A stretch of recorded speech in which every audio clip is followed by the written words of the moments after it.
போச்சு. கோபம் வந்தவுடனே தூக்கி போட்டார் கிருஷ்ணர்.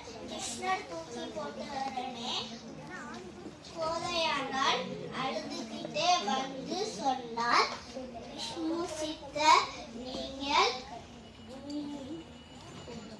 இந்த மலையை சுற்றி பாருங்கள்.